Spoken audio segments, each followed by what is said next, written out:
What's up, guys? It's Drifts and Lifts here. Alright, so as you guys can see, I have the golden one back on the road. So that means things are gonna happen. That means drifts can potentially happen. So as a coincidence, I'm actually wearing the shirt with this car on it with me. So I'm gonna be drifting in this car wearing a shirt of me drifting in this car. Pretty sweet, eh? Alright, guys, I better not get run over here. Yeah, so Goldie is good to go. We're just hanging out in Mexico here. So we drove down last night to Mexico, and yeah, so we found a pretty good spot, and me, Turbo, Squelt, and my other friend, he's got a wagon. It's over there. Yeah, we're gonna go do some slides in Mexico. So I got my GoPro helmet. I'm gonna throw that on while I ride passenger with some random Mexican dude. And yeah, should be a fun time. So hope you guys like the video.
Alright, guys, so sorry for the short little video there.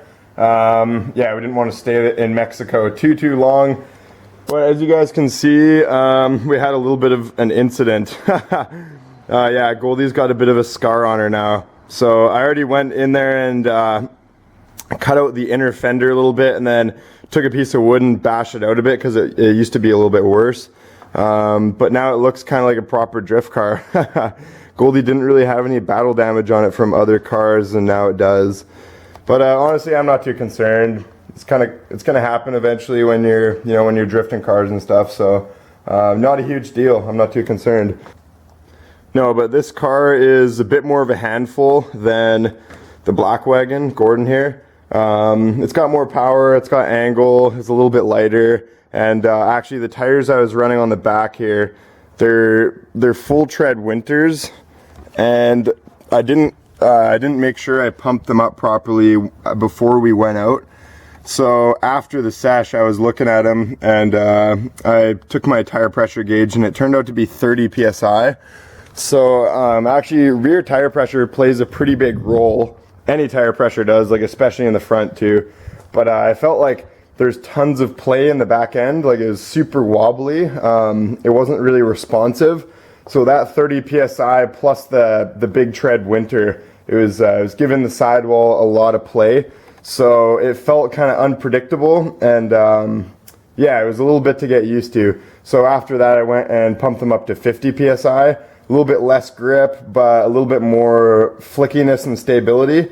Yeah, I don't really like drifting on super low, like 30 psi tires. It makes everything kind of spongy and rubbery feeling.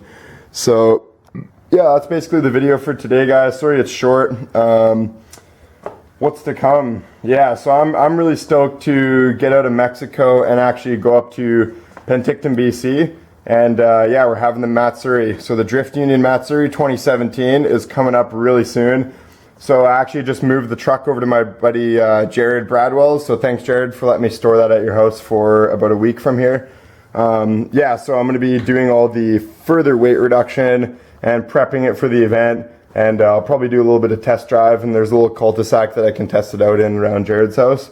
So that should be pretty fun. I also want to mention that, so I've been scared to do a third gear pull in this car ever since I started blowing up M46s. So I turned the boost down a little bit. It's running about 16, 17 pounds now, so not like the 21 that it was running when I first got it tuned by Dan. So last night, for the first time in like ever, I did a third gear pull in this car. And luckily, the M46 didn't explode this time. Yeah, so that's good. I think I'm going to keep it at about, 16, 17 PSI. It's still pretty fast. Fast enough to drift, that's for sure. All three gears. And that's all I'm really looking for. I don't really need to be running 21 PSI all the time. Especially because it's a little hotter out now. And when I got it tuned, it was kind of in the winter time. So, you can't run as high boost in the heat because your intake temps are quite high, so you're more prone to detonation. So it's good to kind of just keep it on the conservative side, favor reliability over overall power. That's what I'm kind of going for.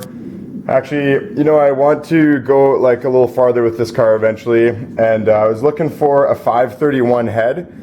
We don't get those in Canada or the States here, unless it's on a Volvo boat motor, which I wouldn't have the head-mounted distributor. So I'm wondering if any of my Swedish or European friends would be able to get a hold of a 531 head for me and ship it over, and I'll pay all that and whatnot. But that'd be pretty cool. Yeah, it'd be kind of the next step.